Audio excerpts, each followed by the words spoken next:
Welcome to the Nordic Mythology podcast. I'm Daniel Farrand of the company Horns of Odin. As always, before we jump into the show, I do have to plug our Patreon. I say it every week. It's how we keep the lights on. It's how we keep going. It starts from £3 a month, which works out about 10p a day. Literally the cost of buying me or Mags a cup of coffee. And it really does help us kind of, like I said, just keep the show going. It pays for a bunch of things behind the scenes. And it's our only real sort of revenue stream. So what you do is you get the main benefit, I guess, is a Q&A that you get with the guests every single week. It's an add-on or an extension of the main show. So if you enjoy a show, then you're going to get a 15-20 minute sort of extra piece where the patrons ask questions. And a lot of the times there are really good things that me and Mags have missed, because obviously we record this on the fly without any question sheets. So there tends to be things that we've just overlooked. So they're well worth it. You get the whole back catalogue as well. So go and check that out. It's just Patreon/Nordic Mythology podcast. And if you can't support financially, obviously just a like, share, comment, all those things, 5-star rating wherever you get the podcast. They all help. They all find new listeners. But let's get into today's show. We have a reoccurring guest. He's not been on for a little while, and I'm glad to have him back with us. So it's Joshua Rood, who is a PhD candidate at the University of Reykjavik in Iceland, and also the lead singer of a black metal band, Nexion. How was that? Did I get everything? No, you're wrong. Oh, was that? University of Iceland, which is in Reykjavik, but the University of Reykjavik is a totally different university. Oh, is it? Oh, okay. Yeah. Okay. So universities are always difficult like that. I wouldn't have corrected you, except there is another University of Reykjavik. Mm-hmm. So yeah, University of Iceland. But other than that, you get a B+. Oh, okay. Well, you know what? That's probably about right for me and my academic skill. But that's where I was all the way through school, was just like a B+ kind of guy. So B is great. That's better than I did in high school. And my goal was, how little can I go to school? How little can I do and still get that 6.5, which is enough to graduate. Mm-hmm. And then after I graduated, I went, I actually like school. And then I strove. No, that's not really true. I was able to, in university, dive into things that I was actually really interested in. And my hyper focus took over. And I wasn't a juvenile delinquent anymore. So, but hey, B is good. Yeah, an accidental academic, I guess. Yeah. Which is, I think that's interesting, because I bet there's a load of people who probably do the same. They're not interested in the things at school, but once they get the chance to actually study the things that they really like, find that they do like learning. It's just they don't really necessarily like the typical way of learning that is pushed on people. Yeah, I mean, it was a few things. I mean, I was a kid. I was an angry kid. I had been diagnosed with pretty bad ADHD. Anybody who knows me knows. But this in the 90s and the early 2000s, there was no way of really. It was difficult in going through school, so I just skipped a lot. And see this I got. You guys are gonna deal with for those who are listening, I've got a cat who just jumped up and took over the screen. I might have to put him outside, otherwise he's going to make this a difficult podcast. Bless him. But anyways, typical, you're a kid, you're going through stuff. And then as you kind of get out of high school, you find your focus, or you just find yourself. So yeah, I went from a kid who hated school to I've been in school my whole life. Mm-hmm. So yeah, you know what? I just realized that I didn't introduce my lovely co-host and our in-house archaeologist, Mags. I'm so sorry. I was so focused on making sure I got Josh right, and then that I fucked up that I completely forgot you. I'm so sorry. It's so fun. It's totally fine. It's becoming a habit, isn't it? No, I'm just kidding. I'm kidding. It's a joke. That was a joke. I do apologize. I do apologize. Fine. No, but it's great. It's great to be back. I missed last week's episode. So you really did, nice. Yeah. You weren't too well. People sent you well wishes. Oh, thank you guys. I have like weather-based, I wouldn't call it migraines, but weather-based headaches sometimes. So if the air pressure is too intense, like if there are thunderstorms approaching, then my head just kind of goes, nope. And it's not like I'm like curled up in a ball of pain, but it's like kind of like a 404 mags not found type situation. Yeah. Oh dear. But But you're back. Today. You're back. Yeah, wonderful. So, Josh, we're gonna talk about Tyr. Can I just quickly say, for those of you who have Scandinavian-based linguistic skills, the Tyr in question is also known as Tyr. Okay. Just in case the accent is different. Because when he said Tyr, I just started thinking about, are we talking about tears today? Like tear, like as in steps? So that was just a me moment. Sorry. Tyr. Or I'm not going to butcher how they say it in the Faroe Islands, but it's kind of like Tyr. Ooh, They say they have a heavy R as well in the Faroe Islands, but I can't do the Faroese pronunciation. But I never even knew that. What is the correct pronunciation? There is no correct pronunciation. Let's start the discussion that way. There is no correct pronunciation because language is local and context based. And so I could tell you the Icelandic pronunciation. However, the reason I brought up the Faroese pronunciation was you've had a guest, Kári Paulsen, on here before, right? Kári, yeah, okay. Yeah. He's a good friend of mine. So I once had the joy of watching him in the Faroe Islands arguing with a Faroese person over the correct way to say Tyr. And he was saying, in Iceland, it's Tyr. And the Faroese person was like, yes, but here it's called Tyr, or however they say it. The point is, there is no right. There is only what is right within the bounds of your language, right? So they say it differently in different places. So I like to give Anglophones and Americans a little bit of slack for their pronunciations when I can, because some of it's just natural. The language is different. I wouldn't expect an English speaker whose natural language doesn't have a rolled R to roll their R's unless they're trying to say it in, Icelandic, if that makes sense. Okay, then I would like to take this time to officially apologize to Dan. Sorry. No, but it is good to point out that we're not talking about teardrops or the tears of floors. We're talking about the god. It's all right. I forgot to introduce you, so I deserved it. Instant karma. Yeah. But I can't roll my R's.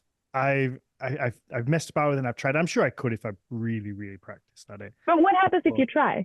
I'm just curious. I know we're derailing, but I'm genuinely curious. Tyr. But that's an R. It just doesn't. It feels really fabricated, I guess, when I try and roll it, like really forced. That's because it's not your natural. You don't do it naturally, but you're still doing it right. Yeah. For me, it sounds as though there's like a weird pause between the thing, like it doesn't come out quite right. Can you do it again? Putting me on the spot here. Tyr. You're doing it further back, but yeah, you should learn a West Coast Norwegian dialect. What you should do. I was about to say that. You'd be saying that wrong in Iceland, but more correct in Bergen. Like, give us 5 years, and Dan's going to come on here and go, "Velkommen till Nordic Mythology podcast." Probably not. My Bergenese isn't great either. You're right. Okay. So, but now we have it established. Tyr, you can say it however you want. Say how you want. Well, I did hear someone. We can get that on a T-shirt. Tyr, you can say it however you want. Yeah, we should. I did hear somebody call it Tyria once. What about that? Does that count? No. You can only push it so far. Yeah. So, okay. I think everybody who, any entry level into Norse mythology it's one of the first gods people hear about. Obviously, you have the Binding of Fenrir story, which is so popular. It's one of the first ones that people come across. And I think that, when you first get interested in this whole sphere, that it comes across as though Tyr is like one of the most important gods because of this story, because of the fascination behind it. It is a lovely little story. And you would think that he really is up there with kind of like, I would say for people getting in, like the entry level in, the most well known, you would have like Thor, Odin, Tyr. I wouldn't put like Frey up there as high. I would say like those the gods maybe like a little bit less. But I would say those three are people's real kind of pinnacle ones that they know as an entry. But from doing the podcast for as long as I have, I think we've never really done a specific episode on Tyr, but picking up bits of information, I feel like we don't really know much, if anything, really. You know some things. Yeah. So, do you want to start with like what we know, or do you want to? I know you mentioned before that you've written more of a. You called it like a Neil Gaiman-esque style. Don't put me in the same league as Neil Gaiman. Well, you know what? Aim for the stars, man. Yeah. Isn't he in trouble at the minute anyway, Neil Gaiman? Didn't he get himself in some hot water? What I do know is that I wasn't a fan of his Norse mythology book because he's a phenomenal writer who really understands how myth works, as demonstrated in the Sandman series and American Gods and the good stuff he's written. So his Norse mythology book was totally a cash-in. You would get the same stuff just by reading Snorri Sturluson's his Edda. So it was really, but the reason I said, so if you don't keep in, or if you don't keep in what we spoke about earlier, I had said that I have written a creative telling from my perspective that weaves in my view of the world, a bit of, I dare say, my spirituality, or at least my worldview, and tries to teach things the way that I see them, but also really sticks to the material. But it's creative. It's how it's a way that it's a way that I sort of take that old material, what we do know about Tyr, or what has been left regarding this god Tyr, and weave it together to give it meaning. So it's a retelling of that story. But there may be things I don't remember. There may be things where I took creative license and injected in some of my meaning into things. So yeah, we could start with that telling, because maybe there's somebody listening who does not know the story of Tyr and the binding of the Fenrisúlfur. Yeah. Or we can start by talking about what we know and save it for the end. I will let you choose. I mean, I'm super invested in the story now. I'm really, I want to hear it. I felt like that was a great pitch. I'm like, okay, cool. What is it? Yeah. All right, let's do it then. Yeah, so, I feel like go with that, and then we will, because I think that will maybe jog mine and Mag's memory as well to little aspects, so we can say, "Oh, is this real? Or is this?" It'll open up. It'll definitely open up a good way to open up the talk, right? Yeah, and like Dan usually, he often also says like every episode is someone's first episode. Yeah. So, all right. Well, then I'll read a little bit. I will regale you, and I'll start with before I get into the story, I'll sort of go over a little bit about also how I describe him in a presentation about this figure Tyr, not talking about what we know about, not ripping apart all the sources. So I can start. Tyr is a god of bravery, of honor and honesty, and of self-sacrifice. He's also a god of victory in battle, and he has the Tyr rune dedicated to him, and it symbolizes victory. Those who want to excel in competition or battle should invoke him. It's a saying that those who are very brave and take risks for victory are Tyrhreistur, which means Tyr brave. Tyr doesn't have a hall. He doesn't have any weapons. And that's ironic, considering he's a god of, in many ways, a god of battle. He doesn't even have both of his hands. He sacrificed one of them. And then I said, but the pain he feels from that sacrifice is much less than the pain he feels for the honor and honesty that he sacrificed with that hand. He did this long ago for the greater good. Once, Loki mated with an ancient creature named Angerboda in a place named Jarnvidr, the Iron Woods. And she spawned 3 children, Jormungandr, Hel, and Fenrir. Jormungandr and Hel went different paths, but the Aesir feared Fenrir the most. Even as a baby, they could see what he was. He had the shape of a wolf, but his eyes burned with hate, his mouth contained flames, and his stomach was an abyss. He was the embodiment of ravenous hunger, of ravenous lust, and most of all, he was a creature of chaos. All the universe is bound together by laws of order. There is chaos too, but there is a balance between chaos and order. And this is how everything that is alive grows. But if the laws of the cosmos are ropes and bonds, which keeps things together, then Fenrir was the force that rips those bonds apart, devours everything that is good and grows, and flings what is left into black chaos. He was a Thurs, which is a demon or a destructive being of unimaginable power, and the more he consumed, the hungrier and greedier he became. The Aesir are those who uphold the cosmos, the gods uphold the cosmos. To allow the spirit of destructive consumption to run free would be to allow the entire world to be consumed. The Aesir could not allow this, and so they went into council and they decided on a plan. First, they brought him into Ausgarður, the realm of the gods, to live among them. Odin had already mastered the greed and hunger of his own wolves, Geri and Freki, so the gods thought that perhaps they could find a way to control Fenrir as well. But the more he consumed, the bigger he grew, and the more he wanted.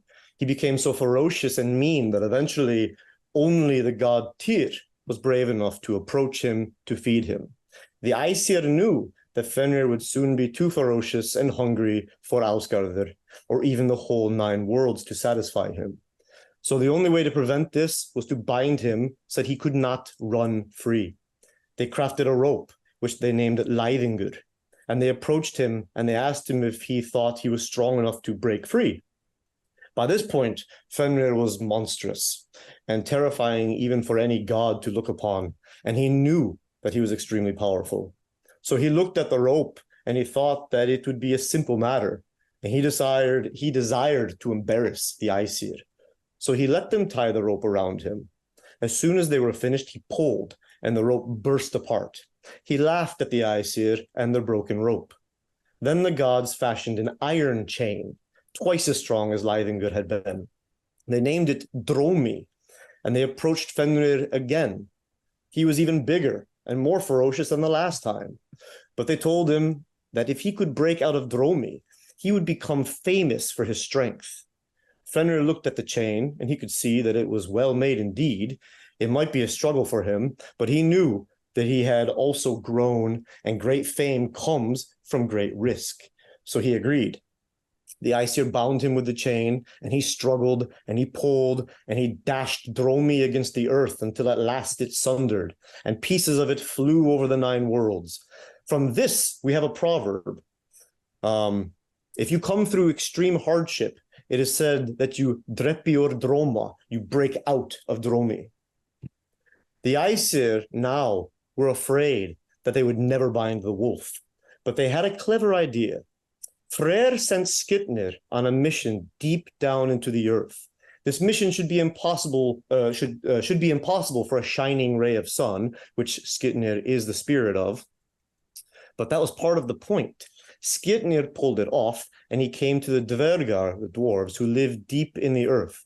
He asked them to craft an object strong enough to bind the wolf, and that in order for this to happen, it should be made of things which are impossible to make a rope out of. So the Dvergar made a rope out of 6 things: the beard of a woman, the sound of a leaping cat, the sinew of a bear, the root of a rock, the spit of a bird, the breath of a fish. And they named it Gleipnir, which means the open one. Something a fetter most certainly should not be. Everything about this is backwards. All of these impossible factors made it magical. It was soft like silk and very thin. And since its entire creation was impossible, it would be impossible to break it.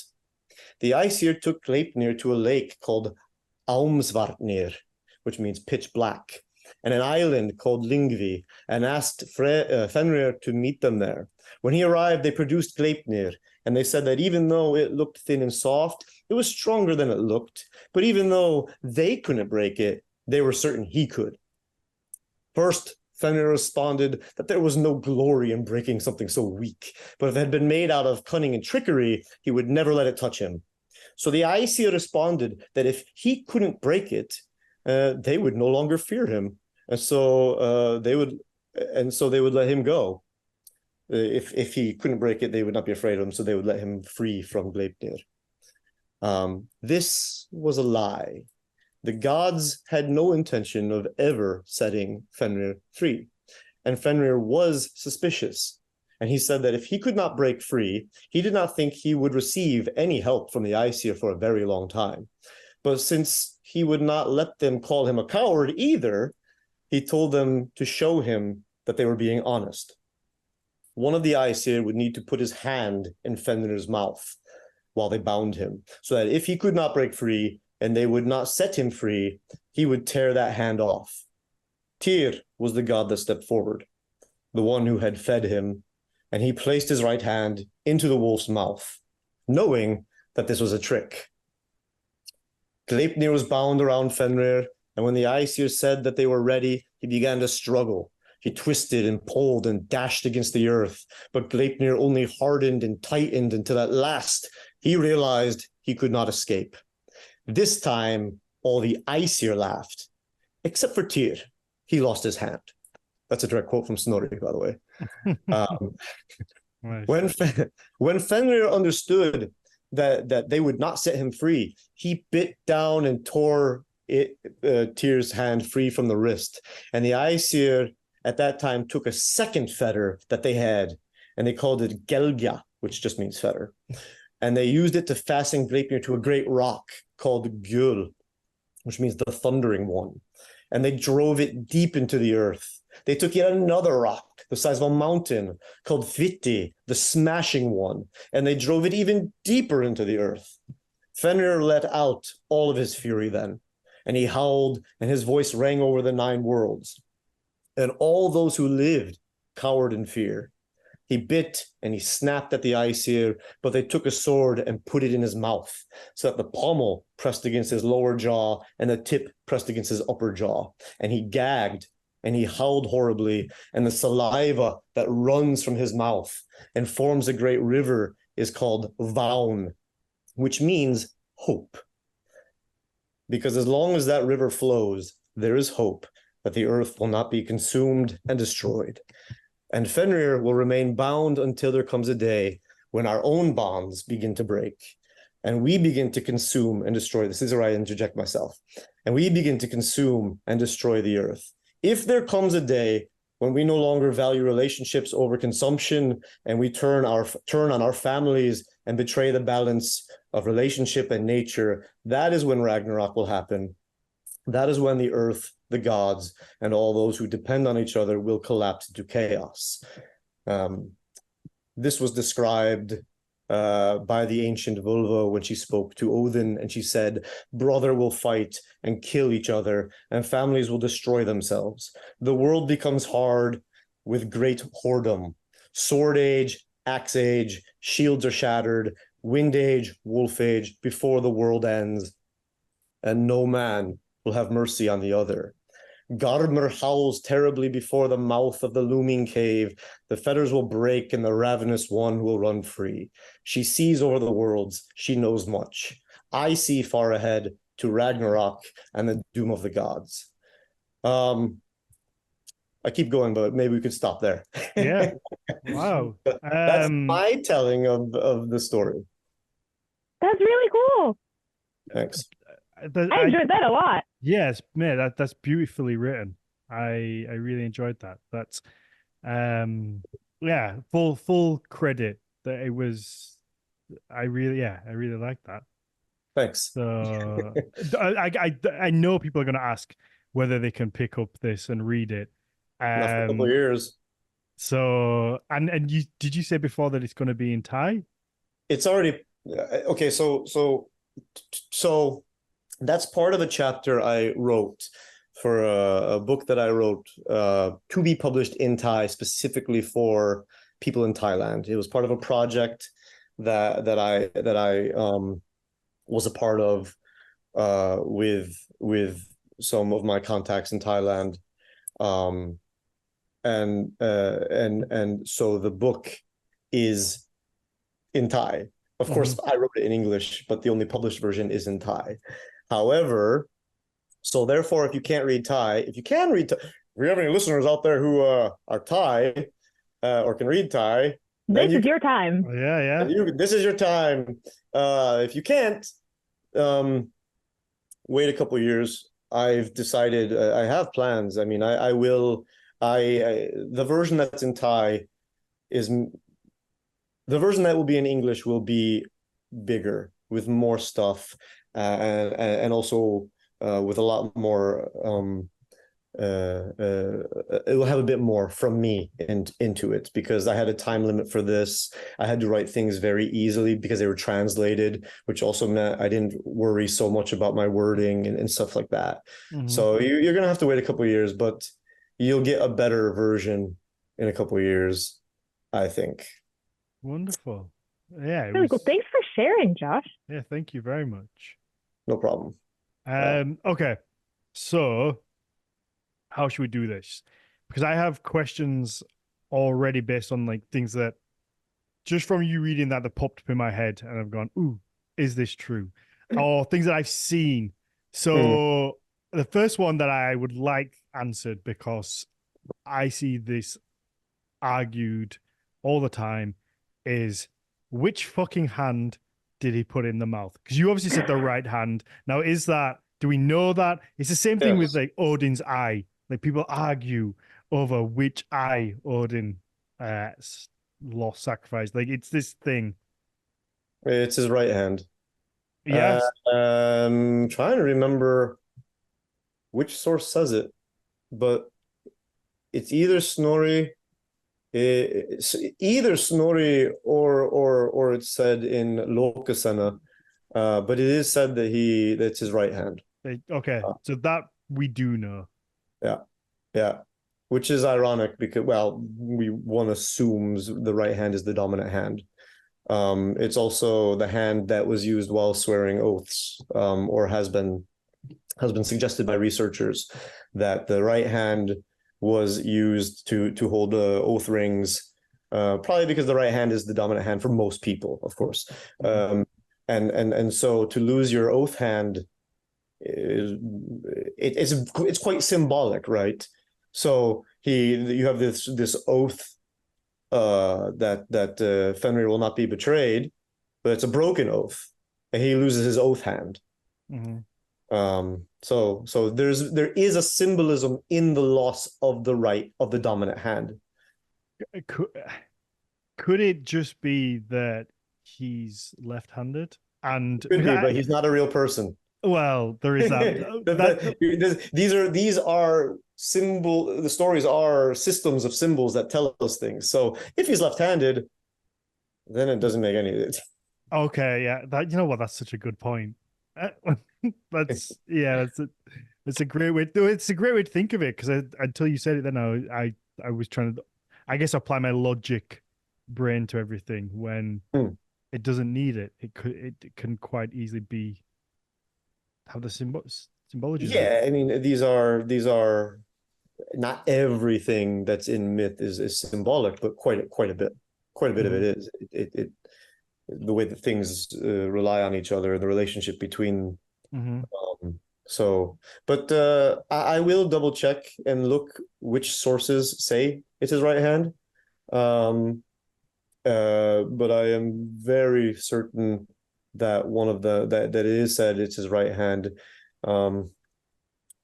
And if there isn't a particular source, I do know for a fact that scholars, various researchers, there's a history of research saying the right hand, he lost his right hand, and the right hand is associated with oaths. Okay. So that is at least a part of something researchers are talking about. Wonderful. Because you mentioned, and I'd never realized this before or thought about it before, about the Tyr rune. And then that got me thinking of how there is, a Thor rune. There's not a Thor rune. I thought like the little... There's a Thurs rune, which is not a Thor rune. Okay. That kind of, I guess like that goes to the point even more so. There's an Aus rune, which means God, but the poem that we have, it doesn't talk about Thor, it talks about Odin. Okay, because that was what I was going to say, was that there is like a Thor rune, but clearly if it's not, then it kind of makes the point even more so.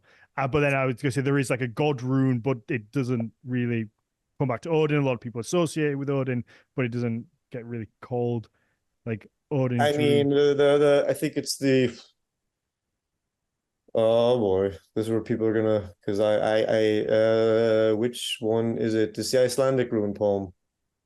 The Icelandic rune poem says something like aged Aus is the aged Gautur, which is a name for Odin, and the Lord of Valhall and the Prince of Ausgarður.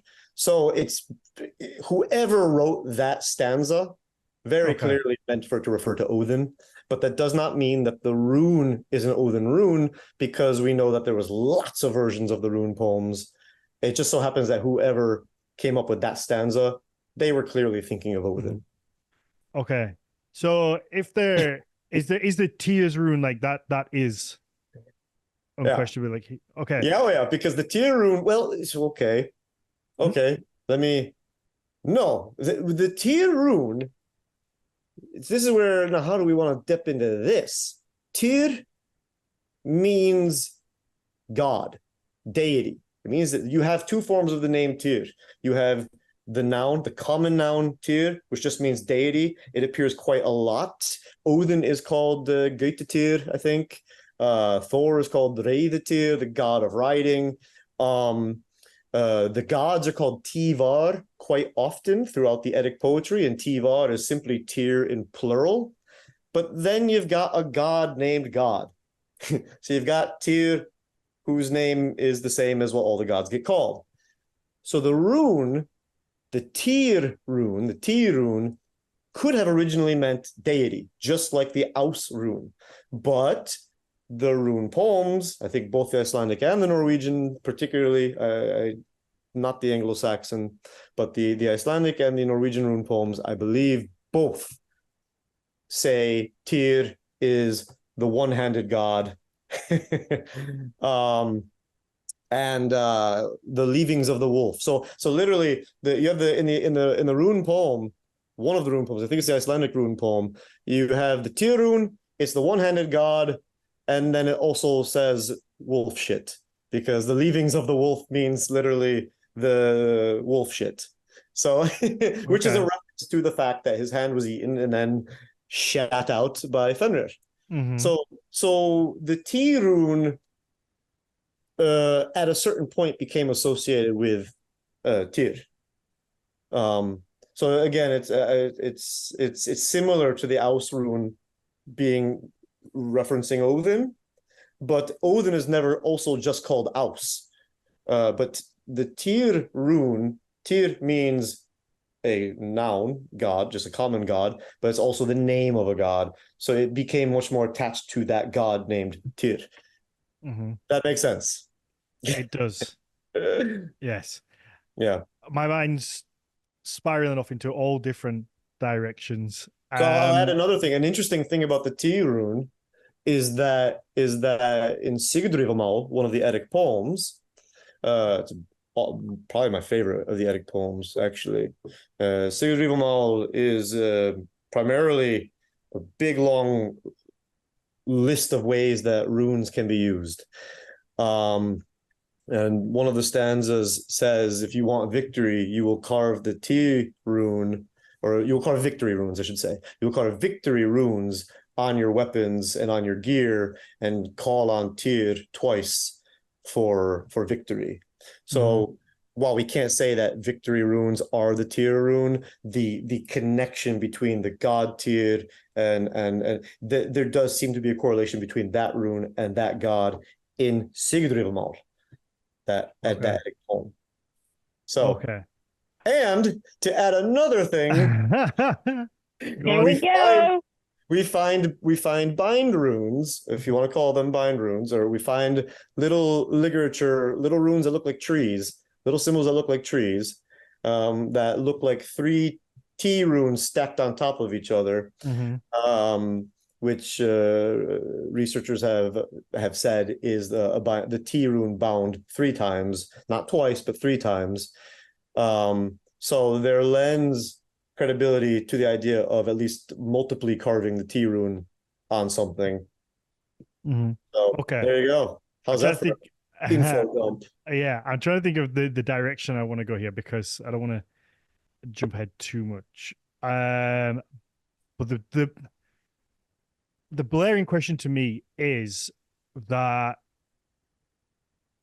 I guess to preface it for first time listeners, like, we don't know much about Tyr. Like, this story is pretty much it. Am I right?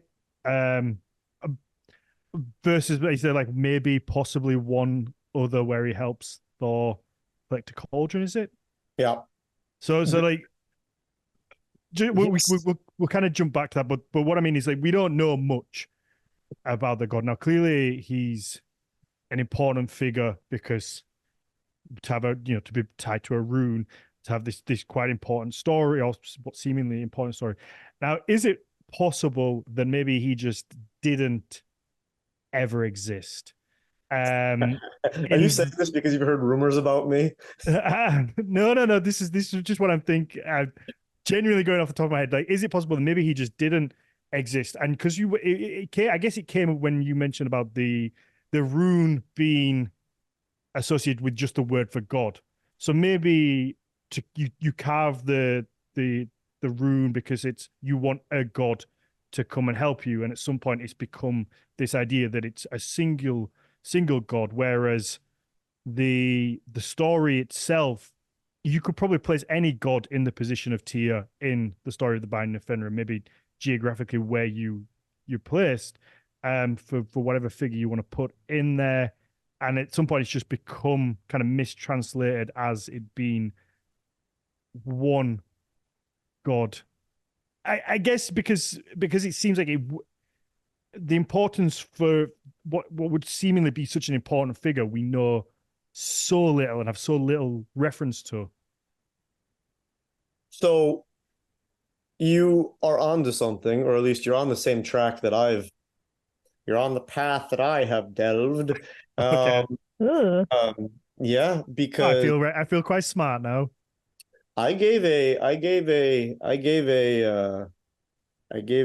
at a conference, I think it was 2 years ago.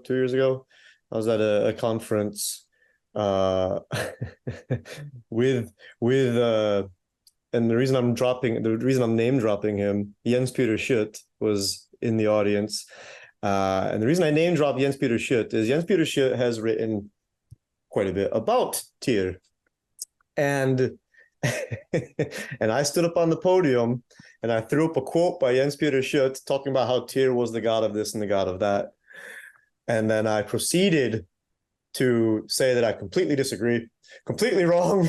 Completely wrong. Tyr, I think that, and I proceeded to argue that I felt that Jens Peter, along with, and I wasn't singling him out. I was, but that's because I am I am a trickster figure. But that's legit way of like academic critique, throwing up a quote and saying, nah. But to his credit, to put some context on it, I put up a quote by him as well as a few other prominent ones, but I didn't have his name on it. So I wanted to spare him. I wanted to make the argument without turning it into a personal thing. Okay. But I also knew that he knew.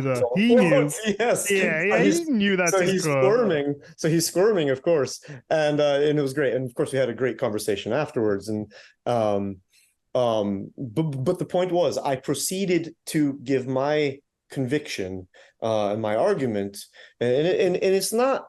I'm not the first one to make this argument.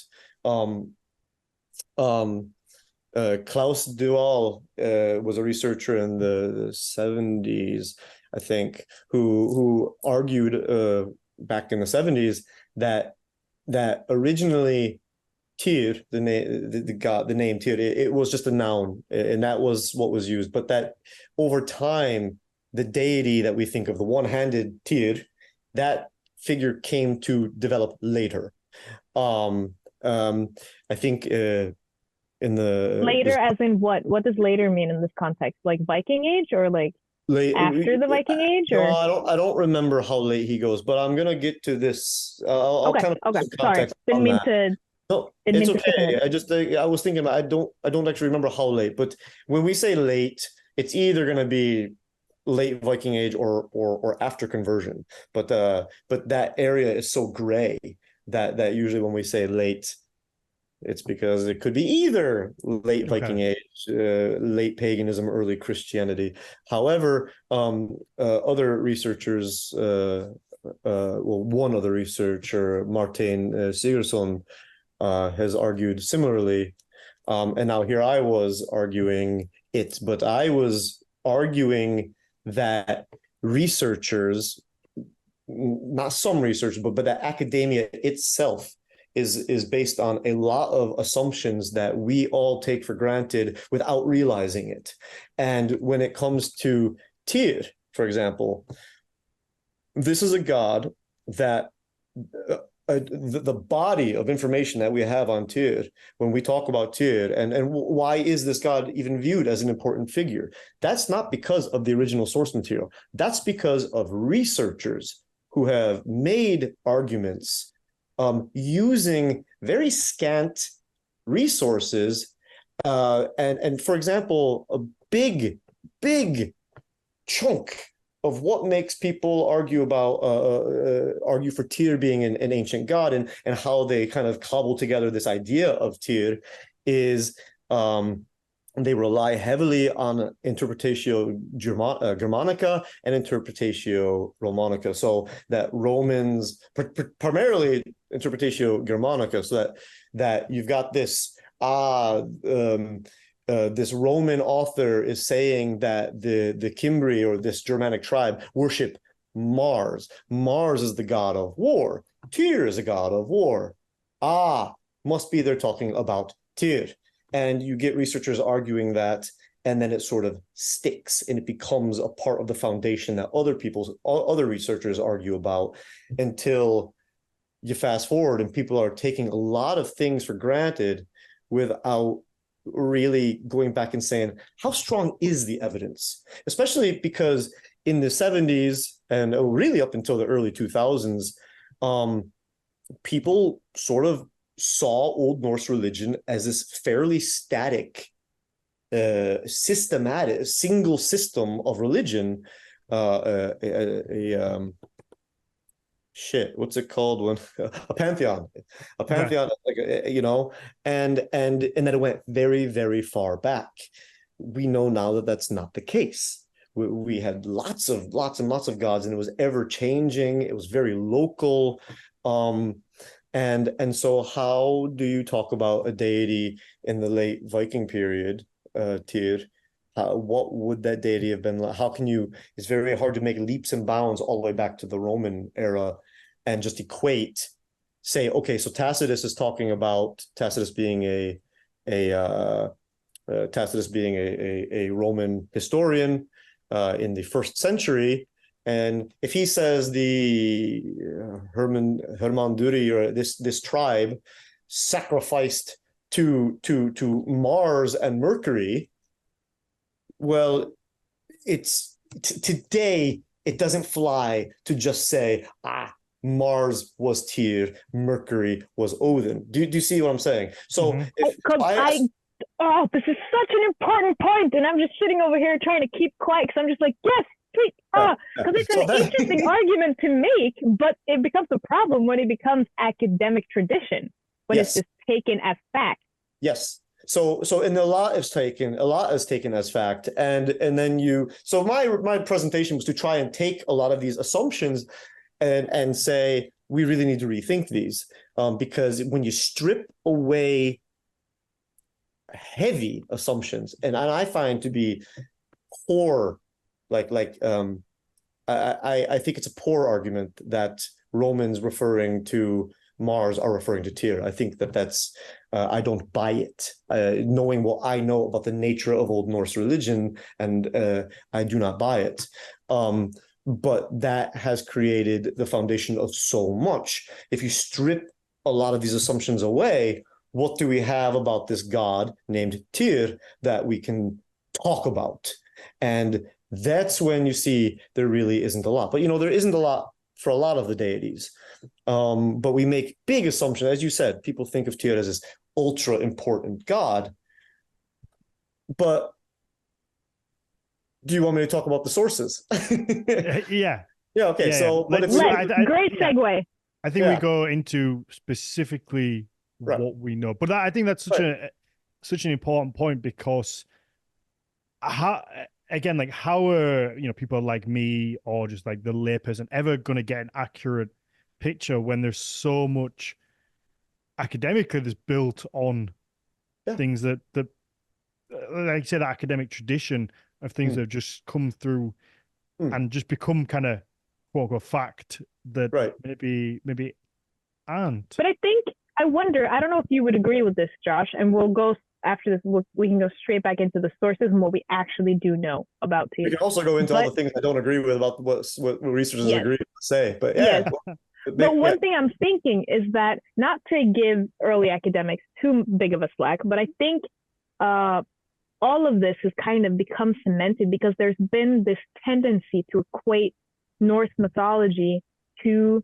the Greek and Roman pantheon, which are all also a lot more complicated than they're usually described as. But the thing is that I think the way that I'm not a linguist or a religious historian, but the way that I kind of engage with the sources that we have for Norse mythology, I think that if you approach it like what we have left of Greek mythology, for example, it automatically becomes super difficult because it's not a similar system. It works differently. And the way that I experience it is that it's so easy, in heavy quotation marks, to see that there's a lot more fluidity and complex changes that have evolved over time. And now we have all of these different fragments, and we're trying to piece it together as if it was all one kind of narrow structured thing, while in reality it probably wasn't. Yeah. Mm-hmm. No, I think that that's a good way of putting it. I mean, and I also think that people, there's two big things. The first is that up until recently, and even now, a lot of researchers, we're starting to get researchers who understand more about,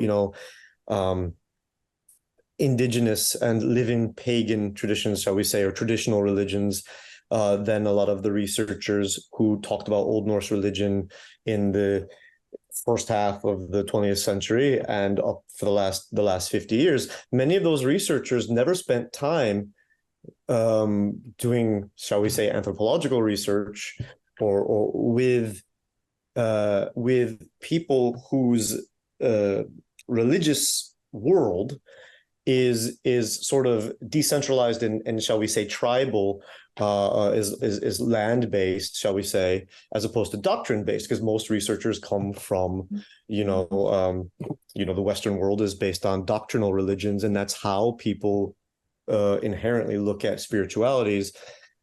So that's how people sort of approach other spiritualities. Because the researchers are also a product of the time that they are in. And if they haven't been exposed to variant ways of thinking, then how is their research going to reflect that? Yeah, exactly. And this is kind of a side tangent, but that forms one of the problems. The other problem is, as you were saying, that, you know, and this is, I think this is a human thing. You have to learn, you have to be taught to critically resist doing this. But I think a lot of people don't, or we all struggle to do it to varying degrees, and that is the temptation to look at a pile of information and put it into a nice, clean piece. Yeah. And so, you know, say you've got a figure with, say you find an archaeological image of a, say you find a bracteate from the 6th century showing an individual and a dog-like creature biting their hand. You may be tempted to equate that figure with the myth from 500 years later in Iceland that talks about how this god named Tyr loses his hand to a wolf. You may be tempted to do that because the human brain looks for patterns.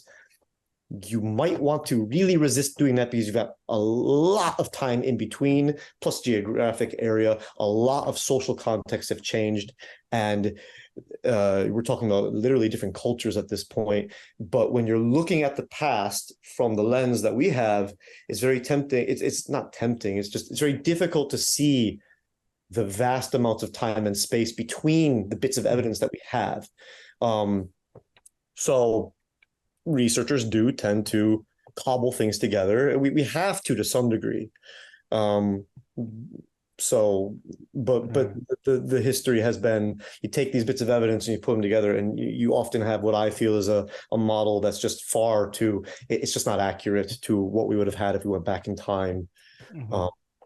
So yeah, I think the problem one thing is if you do it critically and you're like, oh, could this potentially blah, blah, blah. But another thing is if you state it as kind of a fact. I'm so sorry, Dan, I interrupted you. No, it's fine.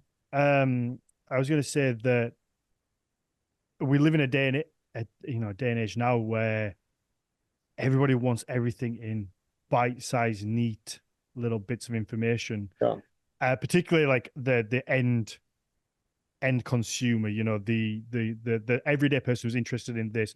They want the meme that has 30 words that says a little tidbit about Mythology, and they want it to be accurate, and then that's all they want to read. So if they want a 3-minute TikTok video of me telling them what Tyr is, how he was, and how to worship him, all in one thing. Exactly. So then if you get the research that says, well, this is kind of what we know, but maybe if it's not quite, here's 600 pages on what might be and what might not be, most people are just going to go, I'm not reading that. Right. So kind of hard to resist to lean into. Because I guess to get people to buy books, to read material, to listen to podcasts, to get people interested in all of this and close that gap between the everyday person and scholars, you almost have to put it into neat little boxes. And it's a tough line it's a tough line to walk. But since we have limited time, let me go into the sources, or let me kind of give a little bit of an overview, because I feel like maybe a lot of listeners are like, all right, you're talking about how there isn't that much information, Well, what the fuck is there? Okay, what the fuck there is. Before you do, I did want to quickly say, and this was just on the back of kind of this whole topic. I want to give you a compliment on that. I've spoken to at this point hundreds of scholars on this podcast, and I think you're one of the most exciting that I get to speak to, because you're not scared to ruffle feathers, and maybe it doesn't make you the most friends at times. No, it doesn't. But you're willing to challenge the status quo, and you're willing to say, well, I don't agree with this. I don't think that might be right. Or let's look at this again.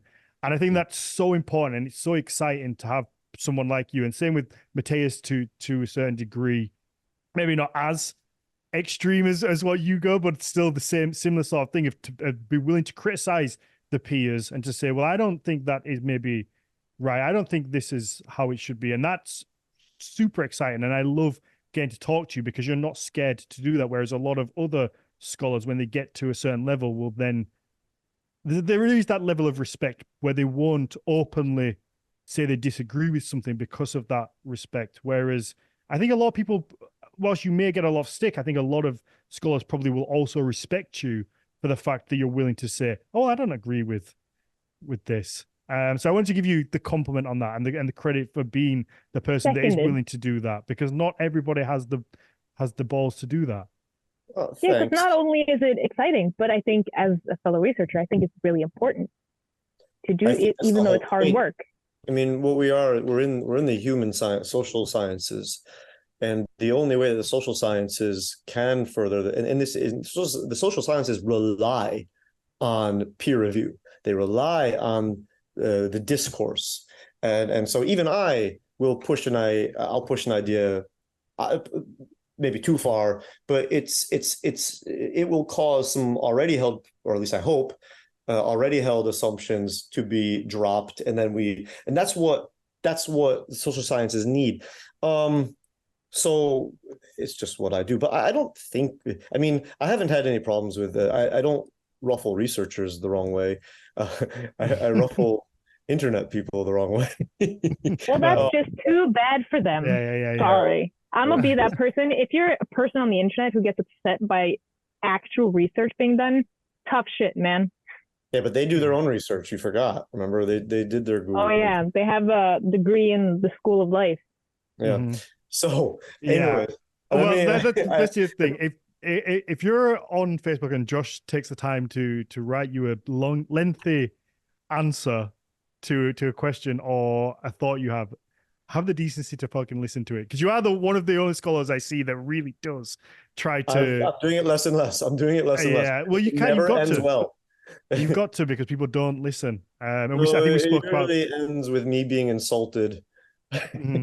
Yeah, we spoke about this before the official podcast started, and again we'll jump over to the sources now. But you are one of the only scholars that actually takes the time to educate people outside of stuff. And the amount of people that I've seen you give really credible information to, and then they just go, "No, don't agree." And it's infuriating. So if it does happen, please just fucking listen to people who know more. You know, I'm going to give you an example of something right now. Let's get into the sources. I'm going to bring up one source because it has to do with this. There is a skull fragment from Vibe in Denmark. This is a fragment of human skull. Researchers have held it. They have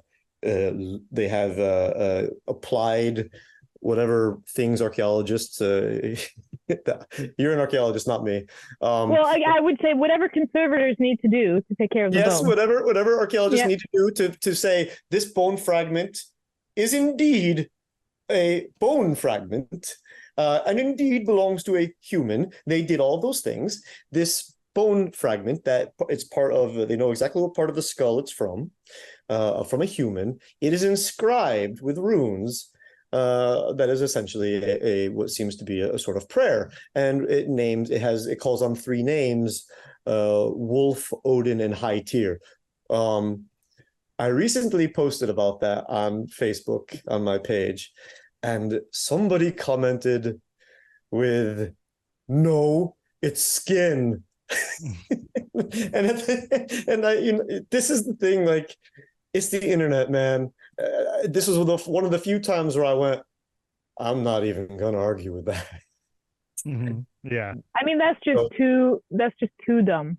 Yeah, it's skin. I'm like, okay, well, you're throwing yourself in your own sword right there, person, because it's not even within the realm of kind of a reasonable critique. No, it's not, but so anyways, it doesn't matter what you say. Someone's gonna argue. Mm-hmm. So the sources, the sources. You're gonna have to edit quite a lot out, by the way.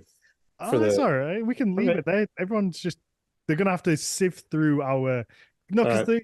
all those talks are important. They might not be But I specifically think about all of Tia. this is good because it's leading up to, we've had Yeah. all of this. We had the story, and then now we've had kind of the Mhm. conversation about disagreements and how it's kind of evolved and what different people mean and kind of fallacies that have been made. And now we kind of close up into the sources and what we actually know, if we do actually know anything about it. It's an important conversation because it also, as much as I bang on here as like, oh, listen to scholars, it also opens up the side of that scholars don't know everything, and there may be things like you say, like that.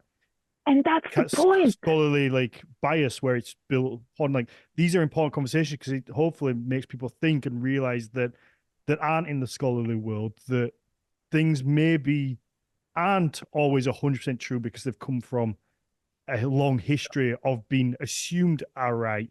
So it's all super important because it leans into kind of this idea of that we really don't know very much. So let's get into the sources. What do we know, or at least what do we have that we can look at and then assume what we know from?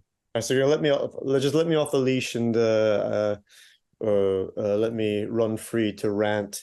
So the sources that we have, what we know.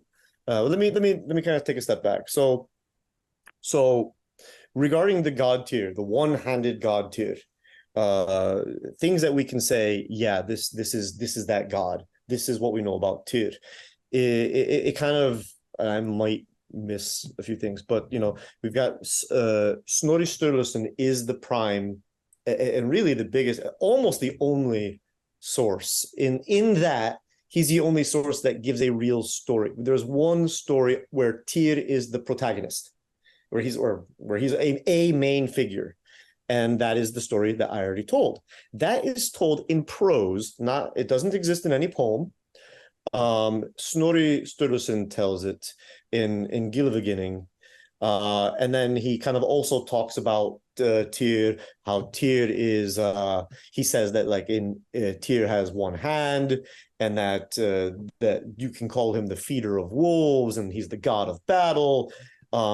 So Snorri kind of says these things. Snorri is also the one that, if you remember in my story, I said that people who are very brave are called Hraustir, or Tyrhraustir, which means like Tyr brave. Snorri is the one that says that. He also says that if you're very wise, you're T-Spaki, so you're Tyr wise.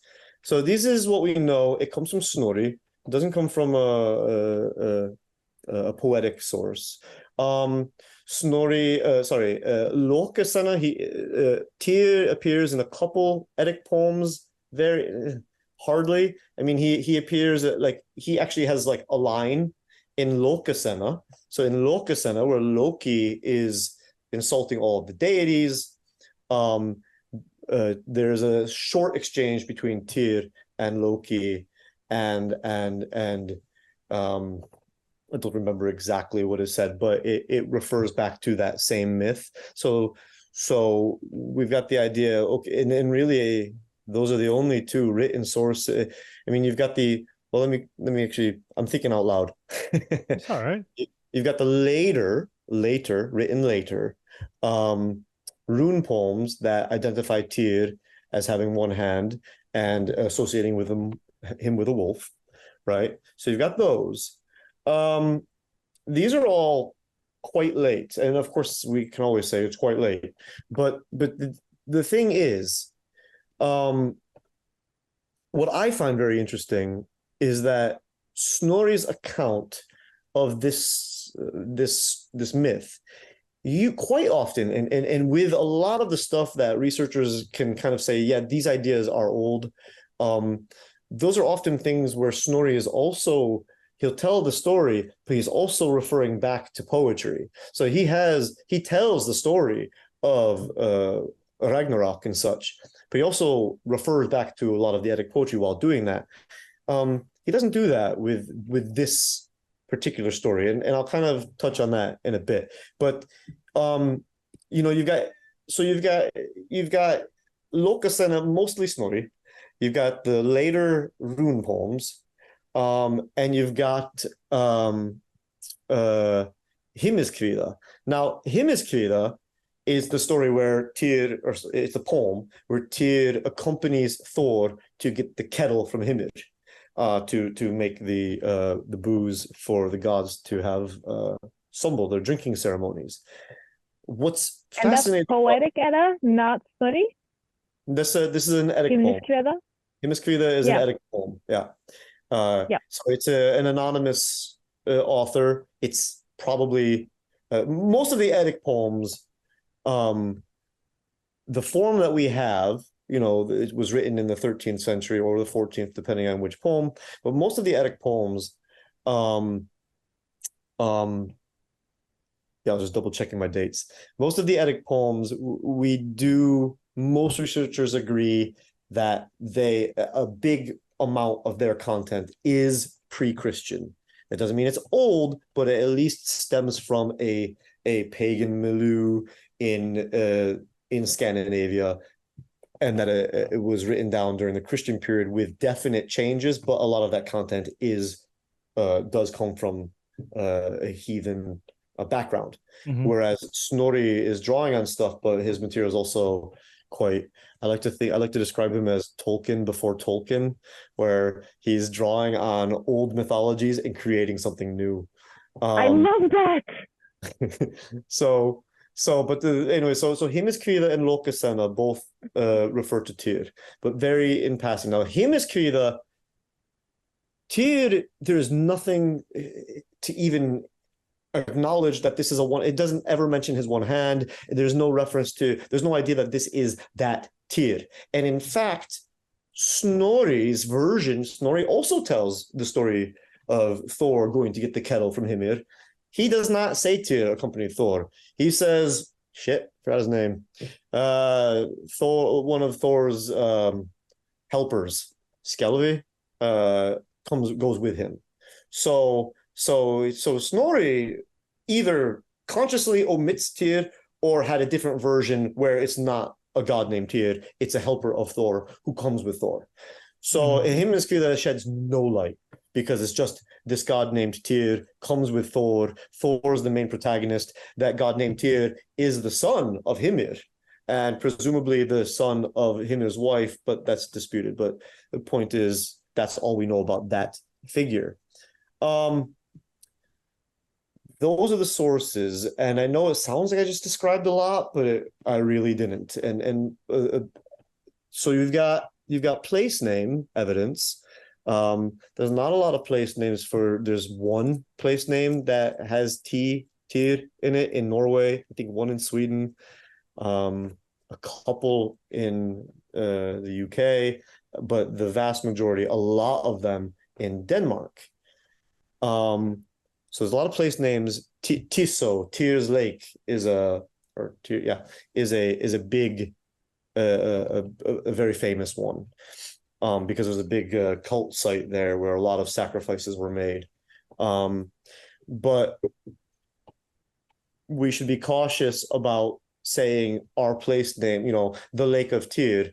Does that mean the Lake of One-Handed Tyr, or does it mean the Lake of the God? Because a lot of place names in Scandinavia are also Aus or Os something. So Oseberg, literally that means the berg, like the cliff thing of the god. So Os and Tyr both kind of appear as place names. So you don't know if something's named Tyr's Island, it does not necessarily mean the lake or the island of the god named Tyr. It could be the holy lake, the lake of the god. Mm-hmm. You've got the runic inscription that I mentioned, which I can get into. It's a prayer. It was a runic inscription on a skull fragment to I can't recite it off the top of my head, but it's Wolf, Odin, High Tyr, our protection against pain and attacks by dwarves, essentially. Dwarves in this case being, dwarves are notoriously nasty spirits. They're not even friendly in Norse mythology. So this seems to have been a charm meant to protect the owner. Now, a lot has been said about who these figures. I mean, we know who Odin is, but who is High Tyr and who is Wolf? I recently put out a theory that was not my own, but was actually a theory by some of my students in Thailand, who suggested that Wolf could be the name, a person's name, not a god's name or a spirit, but a person who happens to be the dead person whose skull it is.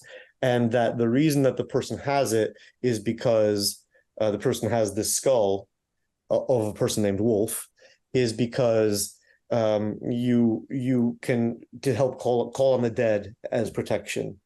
And this is actually a very I mean, that is not far out when you're thinking pre-Christian Scandinavian stuff. That's totally. I mean, it's a very the practice of carrying relics or body parts of a dead person, thinking that keeps the dead person's close to you or allows you to call on that dead person or something of that nature. That's a widespread human thing, and it is quite prevalent in various contemporary, modern, I don't want to say pagan, but traditional societies. And that's why these Thai people thought of that, because it made sense to them. They had also said it makes sense if you're facing like a spirit that's a part of the world of the dead, and dwarves, while not necessarily dead, are often associated with the world of the dead, and many researchers have suggested they can be dead. It may make sense to the person who carried this amulet that to fend off attacks by things that might be dead spirits, I will have a protective dead spirit, because the dead can meet the dead, essentially. Odin, we know who Odin is. High Tyr, this runic inscription, it's poetic. It's in poetic meters, so you want things to alliterate.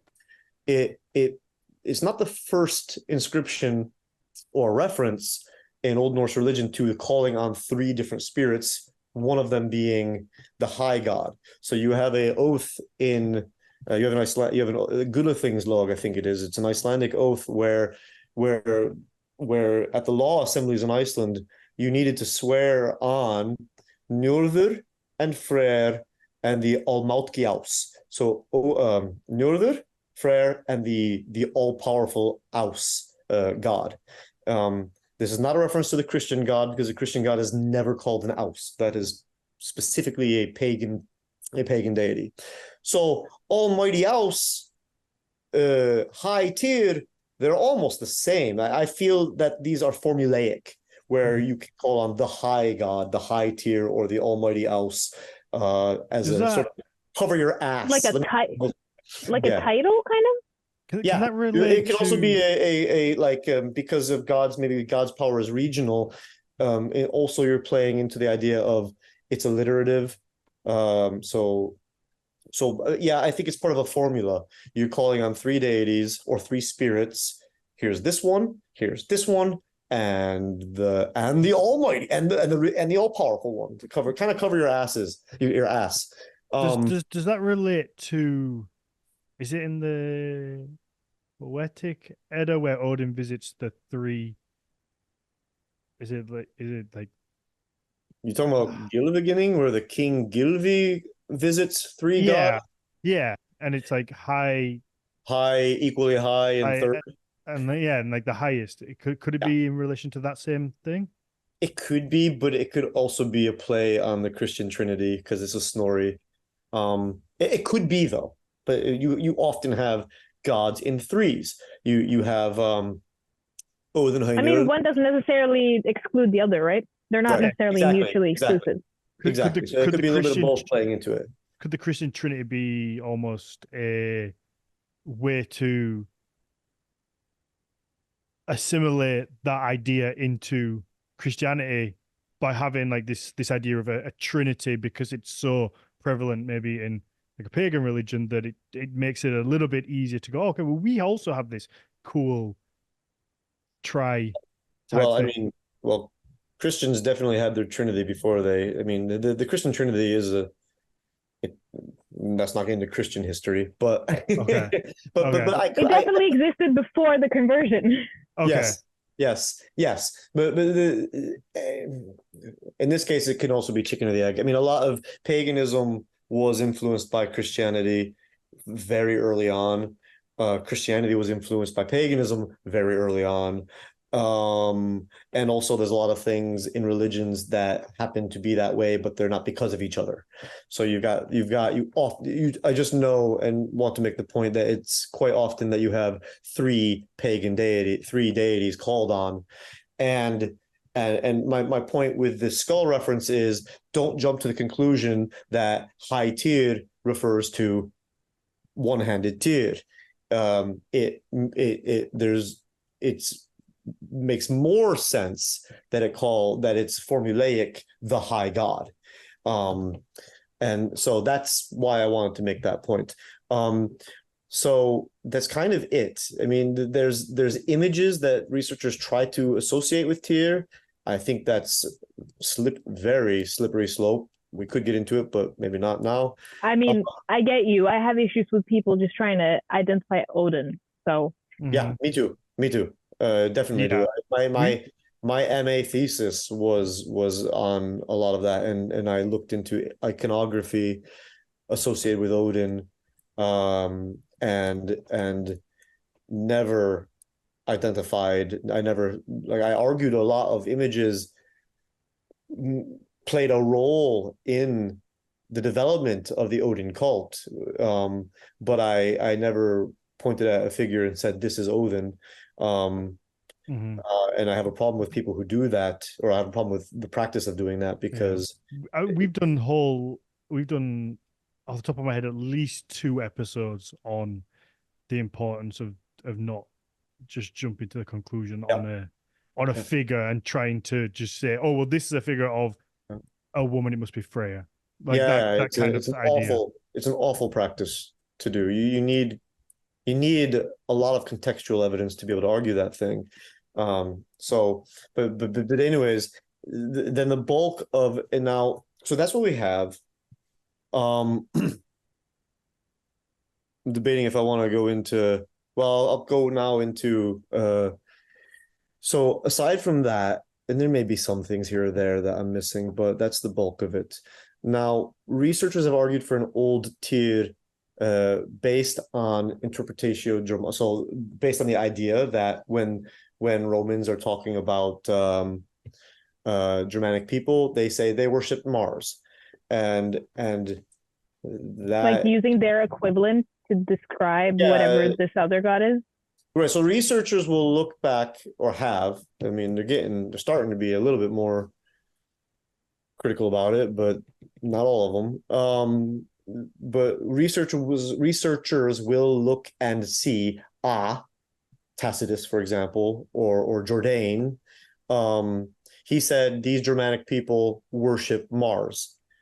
Well, Mars is the god of war for the Romans, so he must equate the Germanic god of war. Ergo, this is just a Roman talking about Tyr, but calling him Mars.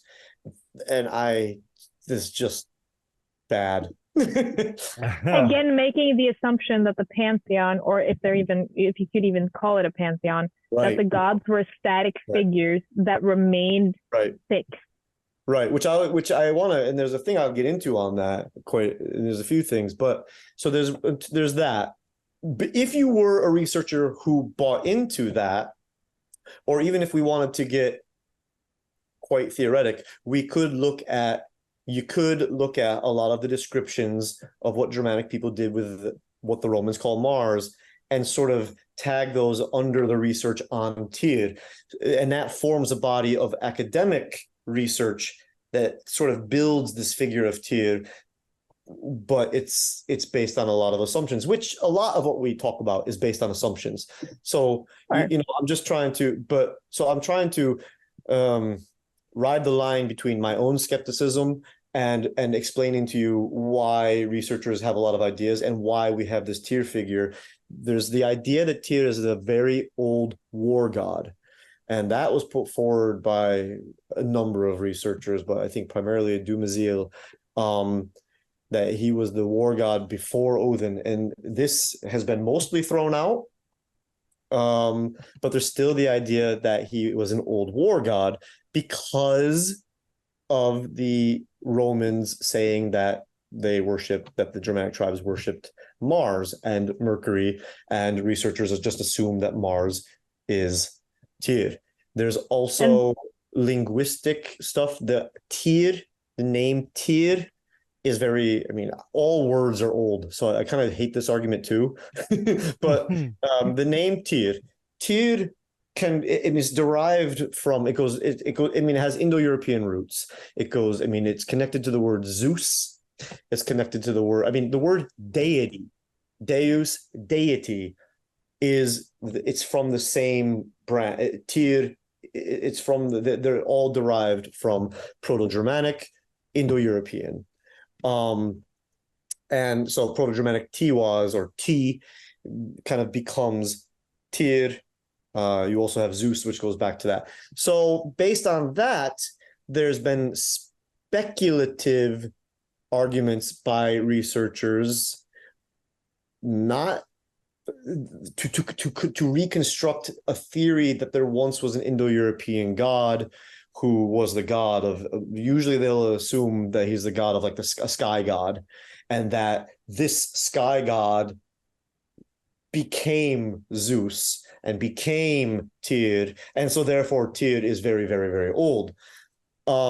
That's very theoretic. It's very disputed by a lot of researchers, and we don't need to get into that, but that's one of the reasons why people will say Tyr is very old. I just kind of want to throw out that, once again, when you look at the source material, the word Tyr is a common noun much more often than it is a reference to the one-handed god Tyr. The Germanic people use the word Tyr as we use the word deity, and I can talk about deity to you without it being an ancient god of the sky. So language is fluid. What? Newsflash? Since when? Yeah, I know. But there are researchers who have argued that Tyr is a very, very old Indo-European god. This is a very slippery, problematic slope of research. The Indo-European studies are tricky and highly speculative, and I'm not interested in it because it's so speculative. For when it comes to Old Norse religion, for the most part, I mean, so. Now, there's one thing I want to really get into, and that's the place names. Or not, sorry, that's the weekday names. Because, okay, yeah. Yes, because, yes, Tuesday. Yeah. Now, and this was what I really kind of beat up on in my when I gave my talk, which was that, so it is commonly, this is another one of those assumptions. It is commonly assumed within academia that the place names, Odin's Day, Tyr's Day, Odin's Day, Thor's Day, must be from around the 2nd century or the 1st century. It must be from the period that the Germanic people were encountered, where pagan Germans were encountering pagan Romans, and that the pagan Germans adopted the Roman weekday names and turned them Germanic. This has been taken for granted since as far back as Jakob Grimm sort of made the argument, and it's just stuck. However, I would say at this point, if people actually were to read the few researchers who have dove into it in the last 15 years, I would say that idea should not only be disputed, it should be kind of tossed out. And I'll explain why. So the assumption that the place names, that the weekday names are from the 2nd century comes from the idea that, and Jakob Grimm, I think, he argued this, it has just stayed, that Christians would never promote Germanic deity names. Why would Christians writing in a Christian era take pagan Roman names and give them Germanic names? That's stupid. Why would they do that? They're anti-pagan. That's one assumption. That's the primary assumption that I think Jakob Grimm used. The other assumption is simply the one that the gods we know from the late material were already very old. So So those two assumptions have formed this basis. However, modern researchers know that both of those assumptions are wrong. Christians did use use Germanic god names quite a lot. euhemerism was quite a big thing. And I actually wrote this down so I can refer to it for you. Philip Shaw is a researcher who kind of, he focused on, he wrote an article, The Origin of the Theophoric Week in the Germanic Languages. So he actually researched where could the weekdays have come from. And he pointed out, and he obviously demonstrates it as well, that the Germanic tribes in this period, they were so diverse that, and if you just look at votive stones that Germanic people carved, they had, none of the votive stones actually refer to deities that we recognize, or from the later Etic period, but they demonstrate that they were that they had very localized gods. And how on earth do you take hundreds of tribes who don't agree on very much and have their own local gods? How in the 2nd century did they do all of them adopt the Roman weekdays and take the names and just agree on it? We don't have any variations where one tribe says, well, we have Saxon Day, not Tuesday. It's universal. That implies very strongly that it came from a learned group of men who sort of agreed on something, as opposed to a tribal situation. The other is Lossesona, is a researcher who also wrote an article on the origins of the 7-day week in Scandinavia, and demonstrated very clearly that Christians did actively take Roman names and use Germanic pagan deities, including in the weekdays. So this is kind of getting a little bit academic. I'm sorry for that, but the point is that the evidence is actually not there, that you cannot assume that the weekdays, that the Germanic god weekdays originated in the 2nd or 3rd century. The evidence indicates that would not have really been possible, and that it's more likely that a learned Christian milieu would have done it. The reason why is they're not just Christians, you have Germanic Christians who do not see themselves as a part of Rome or the Latin tradition, and they are intentionally using Germanic names instead of Latin names because it's part of their own identity creation. They're okay with the fact that pagan gods are used because they're also clarifying every other sentence that and one should not believe in this. This is what the pagans believed. We just use these as, So I may be ranting now, but I hope I've also made my point clear. That's on that the place, that the weekday names aren't a strong argument, that they too are pretty flimsy.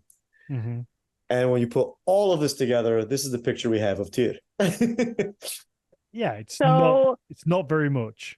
Yeah, so like TLDR, it's all kind of shaky. TLDR, what we know about Tyr, the figure that we have of Tyr, we have a mythological figure. We got that story. That is a real story. We can use it. It can infuse its way through pop culture and neo-paganism and modern spiritualities, and people can use it and draw meaning from it.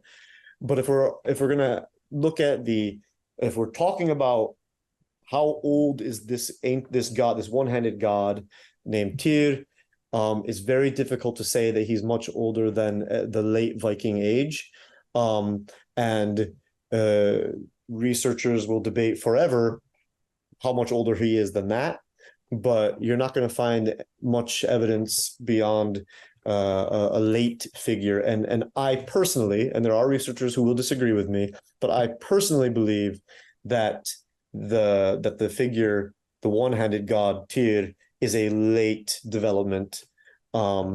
Myself, I also believe that, and that by the end of the Viking Age, as people were beginning to write and become Christian, and you have this renaissance, particularly in Iceland, where they're writing about Norse mythology because they're not pagan anymore, but it's okay to write about it. He becomes almost like a literary figure. But I do believe he may have been a worshipped heathen god, but I don't think it was very. I think he was a fairly young deity. So, and that we should just be very careful when we're looking at the old sources and try to put them into a context.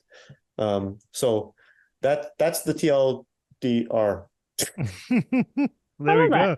Yeah, let's wrap up on that because we're pushing an hour and a half more, maybe. Stellar. So Probably. yeah. So let's wrap up on that and let the patrons ask you a few questions. We'll do a little bit extra, let them get at you and ask some stuff. So if you do want to hear a little bit more of this episode, if it's been what you enjoyed, go over to Patreon/Nordic Mythology Podcast. Like I say, for £3 a month, you get all the new Q&As, but also the whole back catalogue. So there's a ton on there at this point. So you'll get to hear more of this episode because it is fascinating. And I love this stuff where it challenges what people think and what we kind of quote unquote know. It's a lot of fun. I've always enjoyed these kind of conversations on the podcast. So Josh, where can people find you, follow you, listen to your music, Argue with me. Yeah. Well, actually, if I can ask for your support, now is the time to, if you wanted to get into new music, particularly extreme metal, black or death metal, to check out my band Nexion. You can find us on Instagram.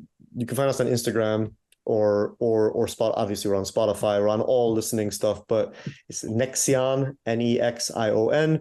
But I'm pretty sure Dan will just link us at some point. Yeah, absolutely. Yeah, absolutely. So you can, definitely give us a listen because we've got some new stuff coming in.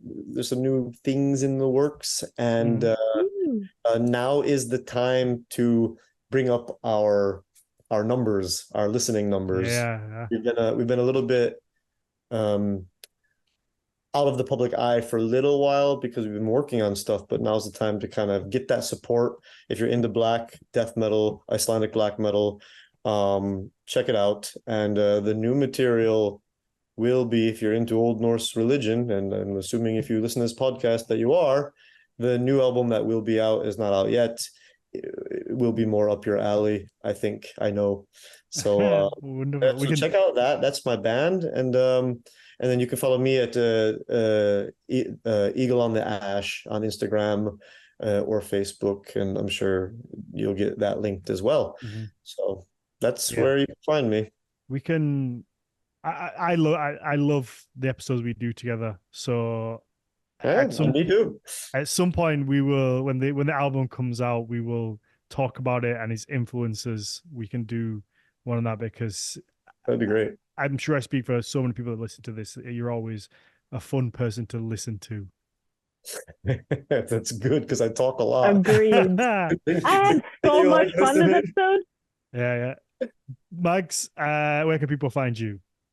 That's Archeomags on Instagram for those who are interested. I don't really post that much, but if you want it, it's Archeomags, Archeo with the K. There you go. And for me, it's Daniel_Farron1 personally, or the business Horns of Odin. And then again, it's just Nordic Mythology Podcast across the board on everything. And if you want to see our little pretty faces, then it's on YouTube as well. You can watch along. So we'll be on. I'm going to be on YouTube.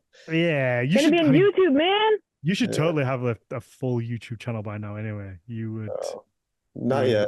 I've put off. There's plans in the work. Not until the PhD is done. I told myself, more projects until you finish it.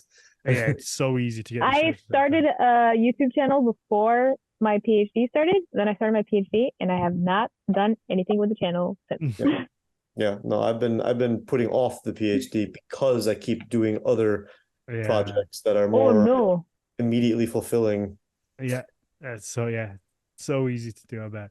All right, let's wrap this up and let's let people ask you some questions. Yeah.